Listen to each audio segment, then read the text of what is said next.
Merci, mesdames et messieurs, de nous retrouver pour Instant Vérité. La Côte d'Ivoire est un pays laïque où les différentes confessions religieuses exercent leurs activités d'éducateurs des consciences, pourvu qu'elles ne quittent pas leur champ spirituel, ne perturbent pas l'ordre social et ne deviennent pas des forces politiques. Mise en place en 2007, la Direction générale des cultes est l'organe chargé de réguler les affaires religieuses en Côte d'Ivoire. Comment fonctionne cette structure et que fait-elle exactement pour canaliser les activités de certains hommes de Dieu qui, il faut le reconnaître, s'éloignent souvent des normes établies par la République? Eh bien, pour répondre à ces préoccupations, nous recevons M. Bamba Messemba, directeur général des cultes. Bonjour, M. Bamba. Bonjour, M. Koundé. Merci d'avoir accepté notre invitation. Merci. Dites-nous, pour commencer, quelles sont les missions de la Direction générale des cultes? Les missions de la Direction générale des cultes sont déclinées à travers le décret qui porte donc organisation du ministère de l'Intérieur. Je ne vais pas les citer tous, mais quelques-uns. Nous avons par exemple examiné les dossiers relatifs à l'agrément des émissions religieuses, la promotion du dialogue entre les différentes religions, encadrer l'organisation et le suivi des pèlerinages et visites des lieux saints, assister les organisations confessionnelles dans la recherche de financement utile à leur fonctionnement et à la réalisation de leur mission. Et enfin, promouvoir la liberté religieuse et la laïcité de l'État. Bien, la mission a été bien définie. Dites-nous, en 2012, selon un recensement de la structure que vous dirigez, la Côte d'Ivoire comptait 367 associations cultuelles. Aujourd'hui, est-ce qu'on peut savoir à peu près combien on en compte? Il faut peut-être rectifier. En 2012, nous n'avons pas fait de recensement. Le recensement, nous en avons entendu parler, mais c'était, disons, l'œuvre d'une fêtière chrétienne évangélique. C'est cette structure-là qui avait à cœur d'identifier les pasteurs et afin de leur délivrer des cartes de pasteurs. Et je crois que cette opération s'est essoufflée à un moment donné. Oui. Et donc, ça a ressorti le chiffre que vous venez de donner. Mais au niveau de la Direction générale des cultes, disons que nous avons commencé une identification des lieux de culte et des associations religieuses depuis 2018. OK. Et cette donc, opération, à sa phase pilote, a concerné le district autonome d'Abidjan. Oui. Et ça a été, disons, fait par, je ne sais pas si je peux citer le nom de la structure. C'est une structure nationale? Une structure nationale qui a été retenue par appel à candidature. Oui. Il s'agit de Comafrique Technologies, Oui. donc qui a déployé ses équipes sur tout le district autonome d'Abidjan. Et nous avons enregistré, disons, 6700 associations et lieux de culte, toute obédience confondue. Mais depuis cette date, depuis 2018 à aujourd'hui, nous avons continué de mettre la base de données à jour. Ce qui fait que nous sommes aujourd'hui à 7400 associations et lieux de culte. Sur toute l'étendue du territoire national? Non. Seulement ça, Abidjan. Seulement sur le district autonome d'Abidjan. Bon, donc lorsqu'on donne ce chiffre-là, il s'agit des associations et des lieux de culte. Il nous faudra maintenant démêler tout ça pour savoir qu'est-ce qui est association, qu'est-ce qui est lieu de culte. Bon, dites-nous maintenant, je veux dire, avec tout ce chiffre que vous venez de donner, comment se passe la procédure d'obtention des autorisations d'exercice pour les lieux de culte en Côte d'Ivoire? Et pour les associations aussi? Les associations, il faut dire que nous avons deux possibilités, deux types. Il y a les associations nationales. Au niveau des associations nationales, à l'intérieur du pays, ce sont les préfets, les autorités préfectorales qui reçoivent donc les demandes de reconnaissance des associations. Et il faut aussi préciser que toutes les associations sont régies par la loi de 1960, c'est-à-dire qu'on ne fait pas la différence entre une association sportive, une association religieuse, un club d'amis de quartier. Toutes les associations jusqu'à maintenant sont régies par la loi de 1960. Et ce qui fait que c'est la Direction générale de l'administration du territoire, la DGAT, qui centralise un peu, disons, la reconnaissance au niveau... Vous êtes en train de nous dire, M. Bamba, que ce n'est pas la Direction générale des cultes qui... Si, j'en arrive. Si, j'en arrive. Direction générale de l'administration du territoire centralise toutes ces demandes-là. Lorsque les autorités préfectorales à l'intérieur du pays acheminent donc les demandes à la DGAT, délivrent en échange aux requérants un récépissé de dépôt des dossiers. Et si au bout de 3 mois, il n'y a pas de retour, puisque nous sommes dans un régime déclaratif, ces associations-là peuvent commencer à fonctionner. Maintenant, une fois que les dossiers arrivent au niveau de la DGAT va procéder à l'instruction du dossier à travers une enquête de moralité. On va aller un peu vite, M. Pomba. D'accord. Donc, la DGAT reçoit, plutôt la Direction générale des cultes va recevoir, va se faire implémenter les dossiers qui sont relatifs aux associations cultuelles. C'est bien cela qu'on va... reviennent maintenant de la DGAT et la Direction générale des cultes va donc émettre un avis. Bon, l'avis peut être favorable comme défavorable. Favorable assez souvent, mais défavorable des fois lorsque nous nous fondons sur le résultat de l'enquête de moralité, sur les sièges qui... Bon, si vous avez un siège dans un salon ou dans un quartier à risque, avec des risques d'éboulement, donc nous sommes obligés de dire, d'émettre un avis défavorable. Et une fois le dossier retourne à la DGAT, ça repart au cabinet du ministre qui, au regard de toutes ces informations, va donc délivrer ce qu'on appelle... Monsieur Pomba, je demandais comment se passait la procédure pour les associations cultuelles. Est-ce que la Direction générale des cultes intervient dans cette procédure-là? C'est ce que je suis en train de vous dire. Oui, nous sommes... on peut y aller un peu rapidement. D'accord. Nous émettons un avis et donc c'est les conditions dans lesquelles nous émettons nos avis. Et c'est seulement après ça que les dossiers remontent au cabinet du ministre donc pour la signature de la reconnaissance donc, de ces associations. OK, et au terme de cette procédure-là? L'autre volet, il s'agit des associations nationales qui ont peut-être leur siège à l'étranger, donc qui demandent une autorisation de fonctionnement dans notre pays. En ce moment-là, ils déposent un dossier qui suit à peu près le même circuit et le ministre va donner une autorisation d'exercice de fonctionner en Côte d'Ivoire. OK. Donc, et votre rôle, c'est de veiller à la bonne pratique des activités religieuses en Côte d'Ivoire. Quand on sait que les questions qui touchent à la foi et à la religion sont un peu sensibles, comment ça se passe au quotidien, votre travail? Bon, on va dire que la procédure que nous avons mise en place, c'est vraiment la sensibilisation à outrance. Nous organisons ce qu'on appelle des tables rondes sur des thématiques précises. Nous sommes aussi souvent invités dans les grands rassemblements des religieux et à cette occasion, nous prenons la parole donc pour sensibiliser, donner des messages assez forts sur tout ce que nous constatons ici et là comme des travers par rapport donc aux pratiques. Au-delà de la sensibilisation, de quels moyens dispose la Direction générale des cultes dans le cadre de l'exercice de ses fonctions? Comme toutes les administrations, nous avons donc un budget pour les pèlerinages, pour toutes les associations, toutes les obédiences chrétiennes, musulmanes.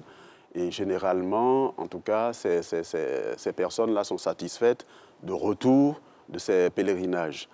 Au niveau de la sensibilisation, au niveau de l'appui aux organisations religieuses, nous avons aussi un budget, mais il faut dire que à ce niveau-là, ces budgets gagneraient à être un peu remontés parce que face à l'ampleur des demandes et à ce qu'il y a à faire, bon, le budget ne suffit pas toujours pour couvrir donc ces préoccupations. Monsieur Pomba, vous avez bien profité de la lucarne pour lancer un appel aux autorités ivoiriennes. Depuis 2018, dites-moi, vous organisez des activités de sensibilisation des acteurs religieux, mais malgré cela, on assiste à de nombreuses dérives sur les réseaux sociaux et aussi dans certains lieux de culte. Votre message, apparemment, il a du mal à passer. Nous pensons que le message passe parce que, vous l'avez dit un peu plus haut tout à l'heure, les questions religieuses, les questions qui touchent à la foi sont des questions extrêmement sensibles. Vous pouvez avoir un homme de Dieu qui peut être dans la posture dans une autre posture que la posture religieuse. Mais lorsque une radio, une télévision ouvre son micro ou sa caméra, c'est l'homme de Dieu qu'on reconnaît. Mais ce jour-là, il n'est pas dans une posture d'homme de Dieu, de rapport en tout cas avec le secteur dans lequel on le connaît. Et donc, mais ce que l'opinion retient, c'est que c'est un homme de Dieu qui est en train de parler. Donc, il arrive des fois des hommes de Dieu qu'on retrouve en train de faire, on va dire, des influenceurs, parler d'autres sujets, parler d'amour, de rapports sexuels, je m'excuse de l'expression, mais c'est l'homme de Dieu qu'on reconnaît. Et en ce moment-là, l'opinion peut dire que l'homme de Dieu dit ceci, dit cela, mais il sort de son élément. Mais justement, quand, comme vous venez de le dire, un homme de Dieu sort du cadre qui a été défini par la législation ivoirienne pour la pratique de cette activité-là, la Direction générale des cultes, qu'est-ce qu'elle fait concrètement? Ben, disons qu'il faut dire que notre loi fondamentale encadre la pratique religieuse. Bien évidemment. Par exemple, à l'article 19, il est dit que la liberté de pensée et la liberté d'expression, notamment la liberté de conscience, sont garanties. Chacun a le droit de s'exprimer et de diffuser librement ses idées. Mais ces libertés s'exercent sous la réserve du respect de la loi, oui, des droits d'autrui, de la sécurité nationale et de l'ordre public. Donc, qu'est-ce que vous faites concrètement? Nous faisons de la sensibilisation. Nous sommes... Rien que la sensibilisation. Nous sommes un démembrement du ministère de l'Intérieur et de la Sécurité. Et donc, le ministère de l'Intérieur et de la Sécurité a plusieurs démembrements. Oui. Chacun a son travail. Nous faisons la sensibilisation. Mais lorsque vous enfreignez à la loi, il y a un dispositif du ministère de l'Intérieur et de la Sécurité qui viendra donc réprimer. Bien, pour aller dans le même sens, ils sont nombreux, hein, ces hommes et femmes de Dieu, qui font des prêches qui souvent dépassent l'entendement humain. Hein. Bon, le cas le plus patent et le plus récent, c'est celui du pasteur de l'église Patmos Dieudonné de Côte d'Ivoire, qui se présente comme la réincarnation du Christ. Mais pourquoi la Direction générale des cultes a laissé prospérer les activités de ce monsieur, dont l'église existe, il faut le dire, hein, depuis plus de 40 ans? Évidemment, tout a un début et tout progresse dans le temps. Vous pouvez être en train de faire une activité bien commencée et puis faire des dérapages un peu plus loin. Je ne pourrais pas trop m'étendre sur la question de l'église de Patmos. Pourquoi, monsieur le directeur général? D'abord parce que vous avez dit qu'est-ce que la Direction générale des cultes fait. Oui. Le jour où il a été arrêté, il y a un de mes collaborateurs qui était là, qui est arrivé, on va dire, près de 2 heures au moins avant, mais qui était en train d'attendre parce que Dieu, entre guillemets, ou Jésus, entre guillemets... Bon, comme il se fait appeler. Voilà, comme il se fait appeler, n'apparaît pas comme ça. Et donc, mon collaborateur est resté dans l'attente. Et puis, il y a une autre structure du ministère de l'Intérieur qui est arrivée. Donc, la structure répressive. La structure répressive qui a son agenda, qui a ses sources d'information, donc qui est venue et l'arrêter. Oui. Mais comme, disons, le dossier est pendant devant la justice, je ne veux pas m'étendre là-dessus. Mais c'est dire que si mon collaborateur s'est trouvé là au moment où la police arrivait, pour ne pas la citer, ça voudrait bien dire que nous étions sur le dossier. Et comme nous appartenons tous les deux, et la police et la Direction générale des cultes, au ministère de l'Intérieur, ça veut dire que le ministère de l'Intérieur fait son travail. Bon. Hasard du calendrier, hein, ou concours de circonstances, monsieur le directeur général, vous me le direz. Au lendemain de l'arrestation de ce prophète-là, ou de ce pasteur, c'est selon, vous avez organisé une rencontre avec des hommes de Dieu, hein, pour les sensibiliser. Comment s'est passée cette rencontre-là? Bon, hasard de calendrier ou coïncidence, en tout cas, je ne sais pas ce qu'il faut choisir là-dedans. Ce qui est sûr, nous étions en train de dérouler, on va dire, un programme. La preuve, le jour de l'arrestation, il y a un collaborateur qui se trouvait là. On avait déjà eu des informations. On travaillait donc sur le dossier. Et la finalité de cette démarche était de repérer ceux qui s'illustrent le plus sur les réseaux sociaux pour encore sur place une sensibilisation. Mais cette fois-ci, de façon didactique, de façon pédagogique, on a projeté on va dire, des propos qu'ils ont tenus dans les rues. Et puis, ils ont pris de la hauteur, ils se sont vus et ils étaient eux-mêmes d'accord que ce qu'ils font n'est pas toujours bien. Et nous pensons que de cette façon-là, nous pourrons progressivement sensibiliser disons, ces personnes-là. Nous ne pouvons pas, je voudrais dire, nous ne pouvons pas agir sur le contenu Voilà, nous n'avons pas mission, vocation, compétence pour agir sur le contenu religieux qu'ils donnent. Mais lorsqu'ils sortent de cadre établi par la loi, nous intervenons, nous disons attention, vous êtes en train de sortir.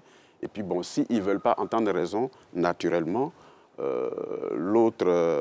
Bon, est-ce à dire que désormais, ils ont une épée de Damoclès sur la tête pour tous ceux qui sortiront du cadre établi par la loi, ils encourent des risques d'arrestation? Épée de Damoclès sur la tête, non, ça ne date pas de maintenant. Il y a par exemple des dispositions qui sont prévues. Bon, puisque jusqu'à présent, je dis, on laissait pratiquement faire. Voilà, jusqu'à ce que les réseaux sociaux s'en saisissent et que voilà, ça envahisse la toile et qu'aujourd'hui, bon, on ne peut pas dire qu'on laissait faire. Les réseaux sociaux, vous savez, aujourd'hui, les réseaux sociaux sont devenus quelque chose qui échappe à tout le monde. Il y a 30 ans en arrière, toutes ces choses qu'on voyait pouvaient se faire dans 4 murs. Personne, en tout cas, grand monde ne saurait pas ce qui se passe. Mais aujourd'hui, pendant que nous sommes en train de faire cette émission, on nous suit aux États-Unis, on nous suit aux 4 coins du monde. C'est bien vrai ce que vous dites. Rapidement, Monsieur le Directeur Général, vous vous occupez aussi de la question de la gestion, la question des financements aussi des associations culturelles. Vous encadrez cette question-là. Aujourd'hui, on sait qu'il y a des organisations qui sont liées au terrorisme, qui financent des associations culturelles. Comment ça se passe pour cet encadrement-là? On va le dire rapidement. Il faut dire que nous travaillons avec des structures au niveau du ministère de l'économie et des finances, au niveau du ministère des Affaires étrangères. Lorsque nous sommes informés d'une levée de fonds suspecte quelque part, nous avisons donc les structures compétentes du ministère de l'Intérieur, du ministère de l'économie et des finances et du ministère des Affaires étrangères pour donc essayer de voir l'origine et puis les réseaux qui sont donc impliqués dans cette opération.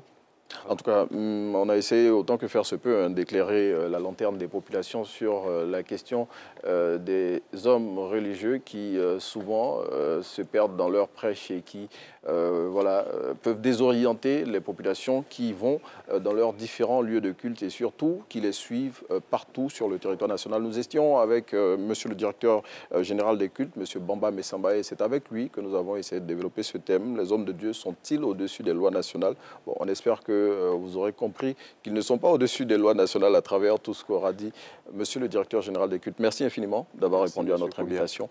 Et nous, on vous laisse en compagnie de Naomi Alafé Amoussou pour la suite de Matin Bonheur.